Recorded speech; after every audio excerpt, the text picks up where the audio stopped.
नमस्कार, मैं हूं आपके साथ सिद्धांत पाठक और दिन भर की हर राजनीतिक उठापटक और सियासी खबरों को समेटकर हम आपके लिए लेकर आए हैं एक खास कार्यक्रम द पॉलिटिकल शो, जिसमें हम आपको दिन भर में घटी हर राजनीतिक खबरों से कराएंगे रूबरू। तो चलिए कार्यक्रम की करते हैं शुरुआत।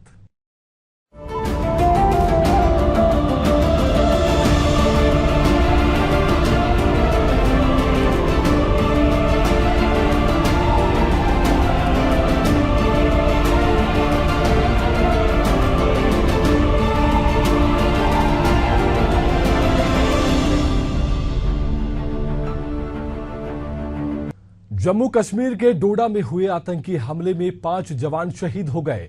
ये देश के लिए एक बुरी खबर है, लेकिन जवानों की शहादत पर सरकार एक बार फिर विपक्ष के निशाने पर आ गई है। और आखिर सरकार से सवाल क्यों ना पूछा जाए? भरी संसद में जब कहा जाता है कि ये आधुनिक भारत है, ये घर में घुसकर मारता है, तब भी हमारे जवान सरहद पर अपनी जान गंवा रहे हैं। डोडा की आतंकी घटना कोई पहली घटना नहीं है। डोडा इलाके में पिछले 34 दिनों में ये 5वां एनकाउंटर है, लेकिन इस घटना ने एक बार फिर सुरक्षा के मुद्दों पर सरकार की कथनी पर सवाल खड़े किए हैं। क्या है पूरी खबर, देखिए ये खास रिपोर्ट।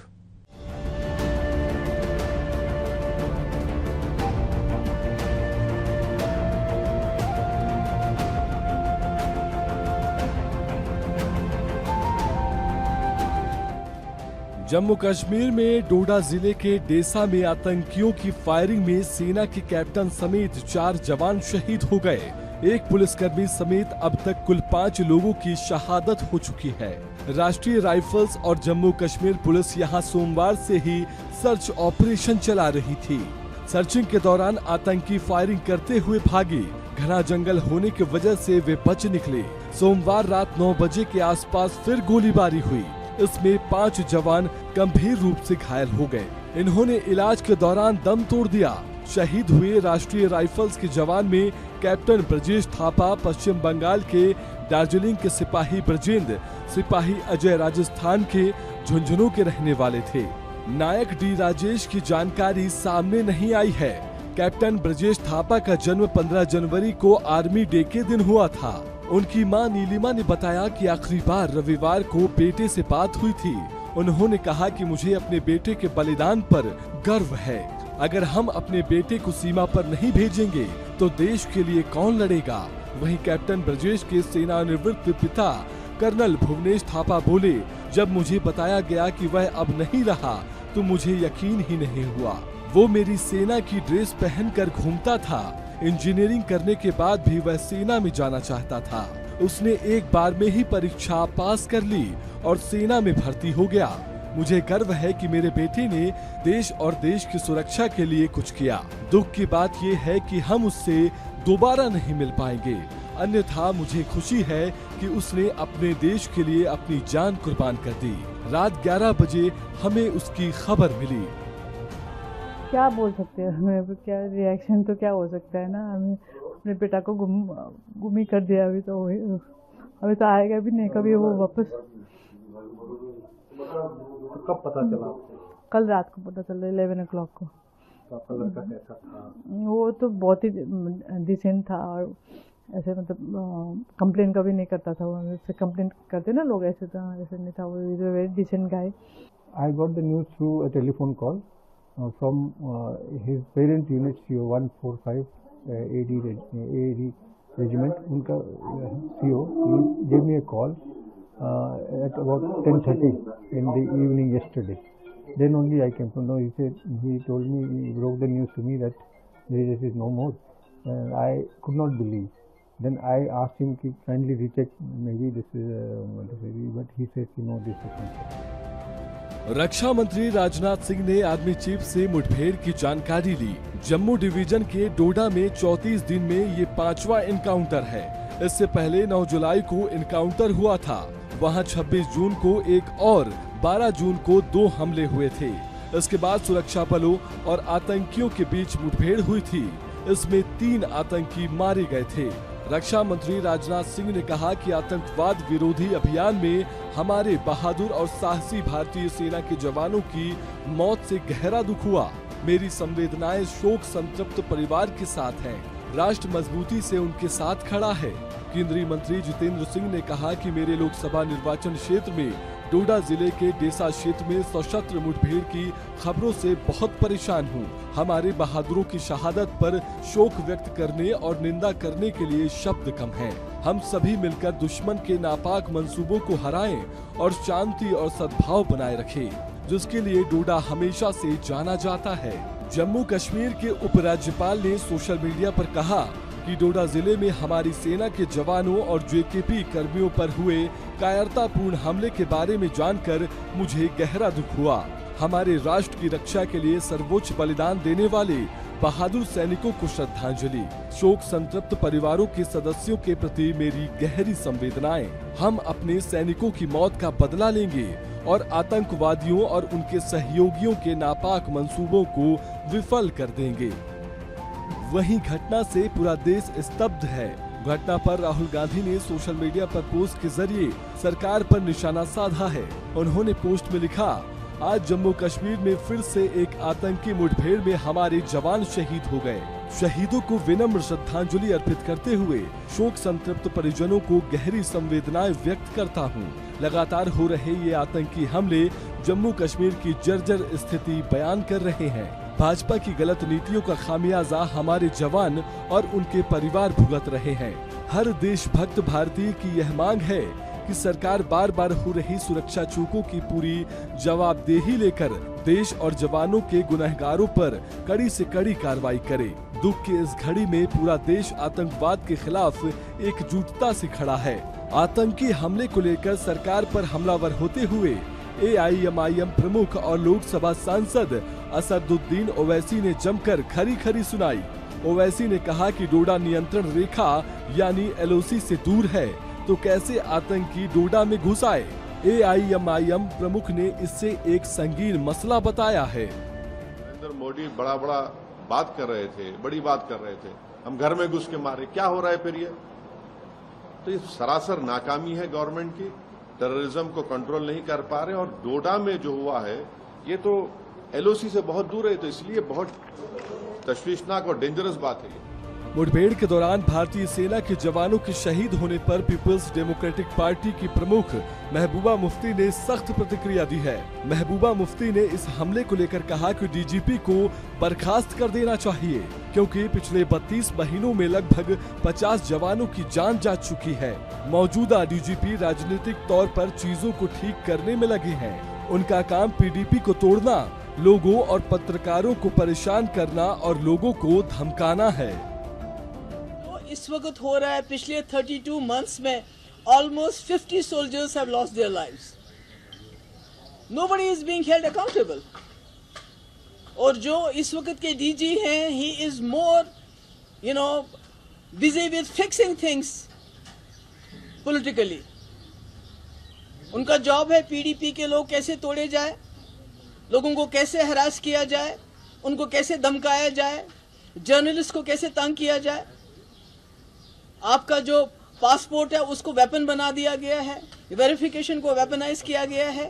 UAPA कैसे ज्यादा से ज्यादा लोगों को लगाया जाए, किस तरह ज्यादा से ज्यादा रेड्स किए जाए। यहाँ पर बिजनेसमैन बेचारे रो रहे हैं, कभी एक रेड, कभी दूसरा रेड, कभी ED का रेड, कभी इनकम टैक्स का रेड।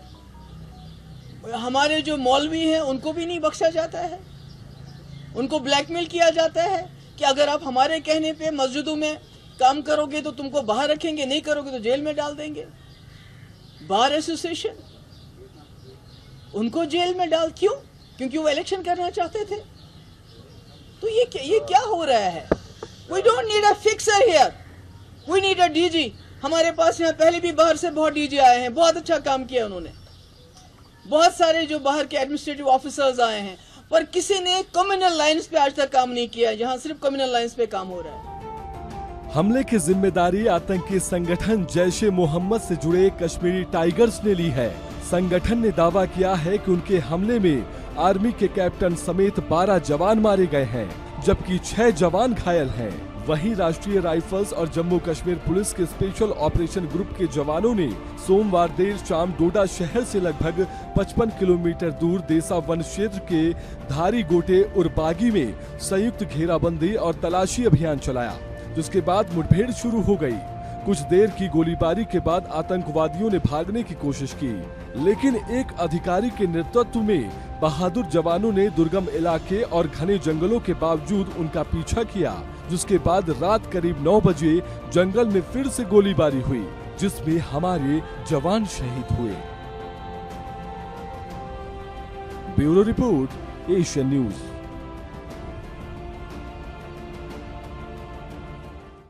बिहार सरकार के पूर्व मंत्री रहे और विकासशील इंसान पार्टी के प्रमुख मुकेश सहनी के पिता जीतन सहनी की दरभंगा में धारदार हथियार से हत्या कर दी गई। घटना के बाद से पूरे बिहार में शोक की लहर तो है ही, लेकिन अब सियासी गलियारों में घटना को लेकर वार पलटवार का दौर शुरू हो गया है। घटना पर किसने क्या कुछ कहा, देखिए ये खास रिपोर्ट।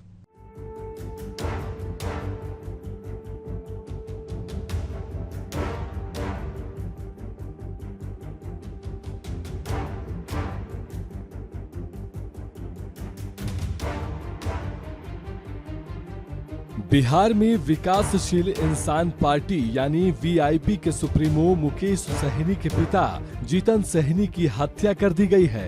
मंगलवार सुबह 70 साल के सहनी का क्षत विक्षत शव उनके घर से मिला है।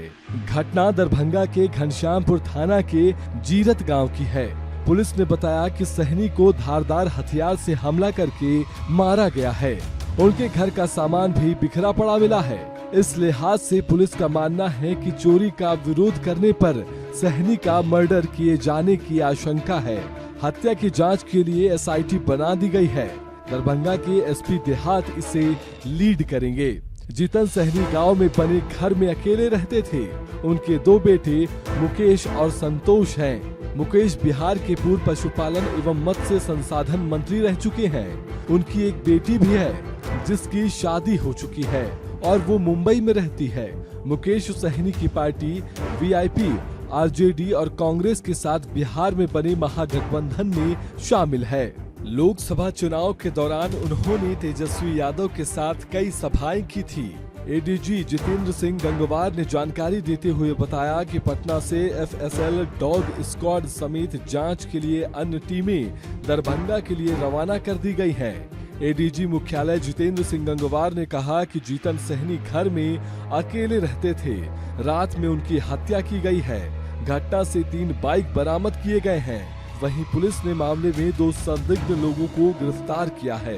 इससे पहले मिथिला रेंज के डीआईजी बाबूराम ने कहा कि पुलिस को काफी क्लू मिले हैं।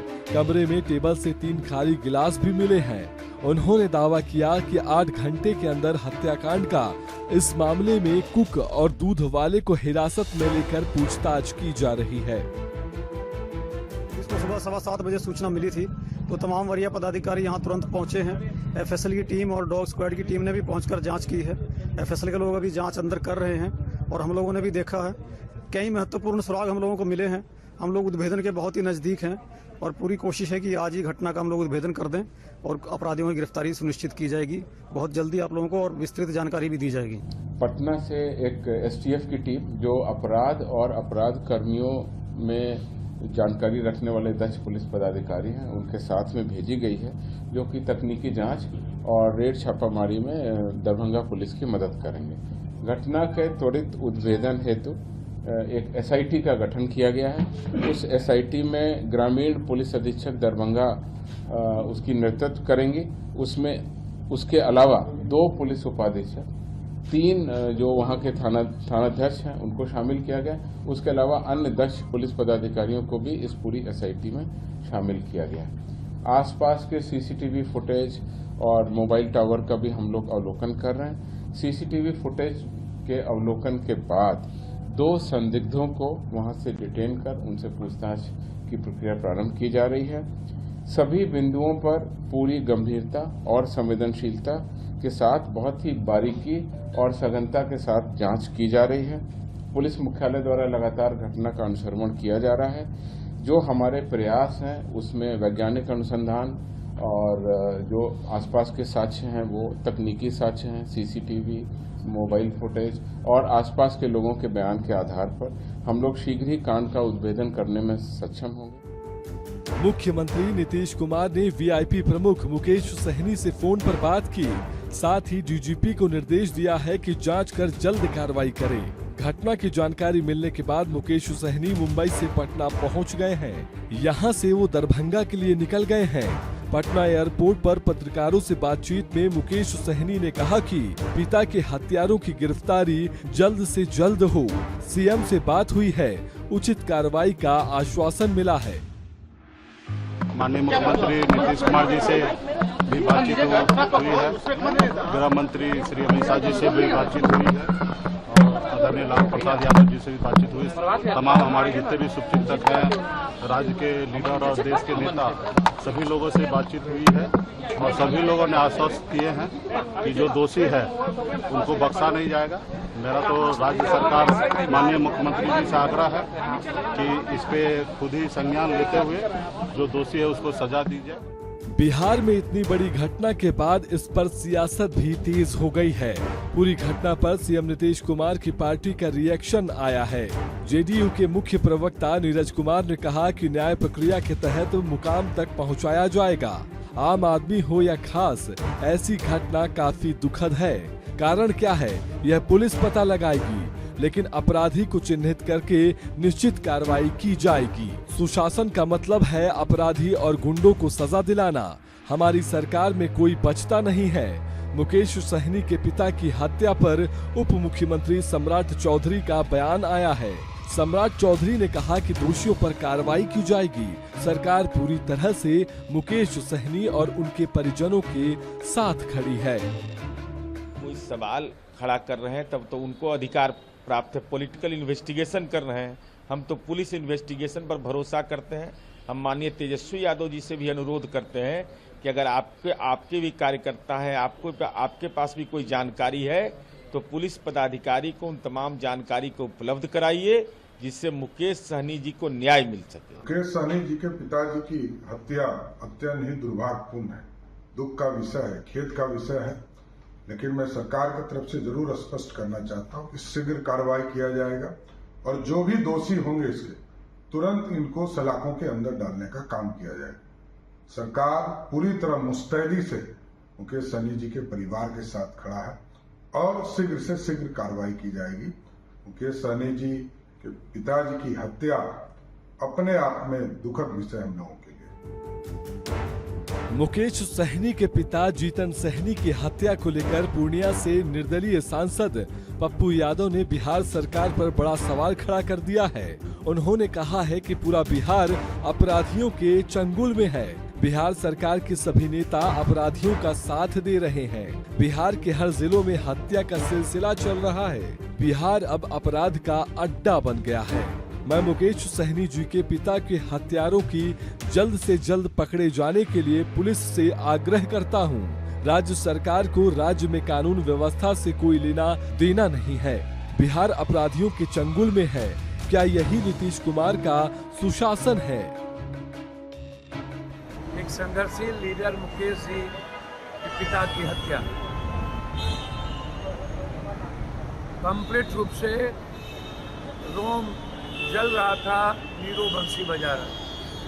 पूरा शासन प्रशासन महकमा लूटने में लगा हुआ, दूसरे पदाधिकारियों को फंसाने में लगा हुआ, दूसरे नेताओं को दूसरे को इन्वॉल्व करने में। इन्हें लॉ एंड ऑर्डर से कोई मतलब नहीं।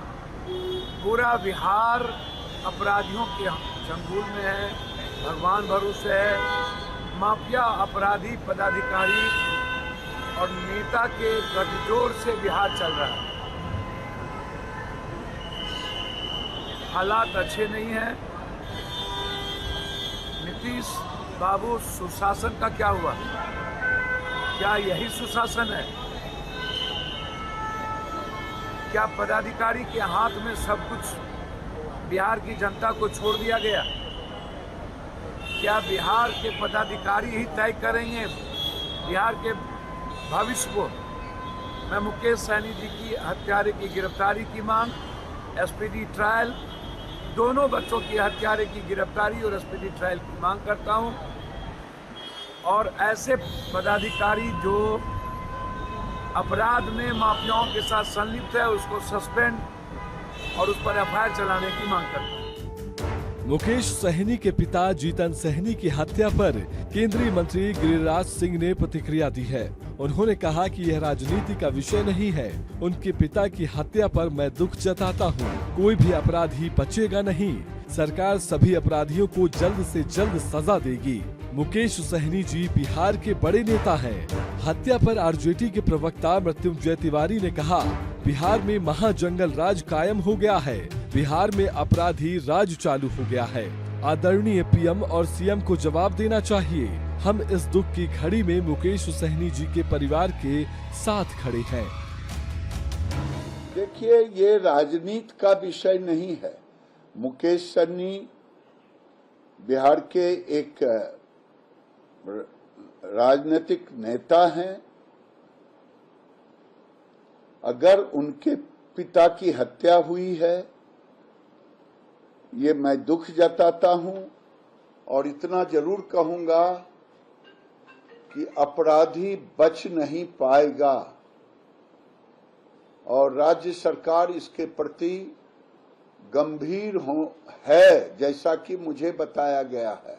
मैंने भी जब जानकारी ली तो मुझे बताया गया है सरकार गंभीर होकर के अपराधियों को नहीं बख्शने का संकल्पित है।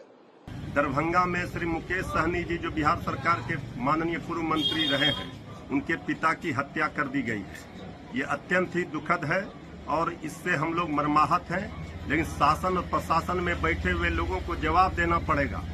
अब जनता शांत नहीं बैठेगी। जब राजनेता के परिवार सुरक्षित नहीं है तो आम लोग तो भगवान भरोसे हैं। बिहार में अपराधी राज कायम हो गया है। अपराधियों का तांडव हो रहा है और ये जंगल राज का राग अलापने वाले बीजेपी के लोग और एनडीए के लोग अब चुप क्यों हैं? आदरणीय प्रधानमंत्री जी, आदरणीय मुख्यमंत्री जी को जवाब देना चाहिए। ये महाजंगल राज, अपराधी राज बिहार में कायम हो गया है। डबल इंजन की सरकार में एक इंजन भ्रष्टाचार और दूसरा इंजन अपराध की ओर है। ये बहुत ही अत्यंत ही दुखद खबर है और मुकेश सहनी जी के परिवार के साथ हमारी पार्टी, हम लोग सब लोग खड़े हैं इस दुख की घड़ी में। वीआईपी प्रमुख मुकेश सहनी के पिता की हत्या पर आरजेडी नेता मनोज झा ने कहा, बिहार में कोई कानून व्यवस्था नहीं है और लोग इससे त्रस्त हैं। मामले में आवश्यक कार्रवाई की जानी चाहिए। अगर बिहार सरकार राज्य को संभालने में सक्षम नहीं है तो सीएम को कहना चाहिए, आई क्विट। आप याद करिए, बीते 6 महीनों में, 8 महीनों में कभी ऐसा 6 महीनों में नहीं हुआ कि आपने कोई सवाल बिहार के लॉ एंड ऑर्डर पर अल्टरनेट डे ना पूछा हो। ये परिस्थितियां, रिटोरिकल जवाब दिया जाता है। हम ना किसी को बचाते हैं ना किसी को फंसाते हैं। कानून अपना काम करेगा, उद्बोधन जल्दी होगा, क्या फर्क पड़ता है? ये हालात, लॉ एंड ऑर्डर नाम की कोई चीज नहीं है। मुख्यमंत्री जी के नियंत्रण में बिहार है ही नहीं और जिनके नियंत्रण में है वो स्वयं के नियंत्रण में नहीं है। भुगत कौन रहा? आम शहरी, आम आवाम। आज मुकेश भाई के पिता की निर्मम हत्या हुई कल। ईश्वर उनको संबल दे। माता पिता का साया उठना किसी के लिए भी बहुत मुश्किल होता है, कोप करना। लेकिन हम किससे सवाल पूछें? रिटोरिकल स्टेटमेंट मैं देख रहा हूं सुबह से, कुछ से कुछ बके जा रहे हैं, बोले जा रहे हैं कि ट्रंप को भी वो कमाल की बात है भाई। मतलब शर्म को, हया को कहां छोड़ा है? त्वरित कार्रवाई हो और बिहार सरकार से अगर नहीं संभल रहा है तो हाथ जोड़ के विनती करता हूं कि मुख्यमंत्री जी कह दें, आई क्विट। बता दें कि घटना के वक्त घर में मुकेश सहनी के पिता जीतन सहनी अकेले ही थे। इस घटना की वजह से जो भी हो, लेकिन सियासत भी शुरू हो गई है। आरजेडी ने सरकार को घेरना शुरू कर दिया है। वहीं पूर्णिया से निर्दलीय सांसद पप्पू यादव ने भी बिहार सरकार पर हमला बोला है। हालांकि बीजेपी और जेडीयू ने साफ कह दिया है कि कोई खास हो या आम हो, सरकार कड़ी कार्रवाई करेगी। पाताल से भी खोज कर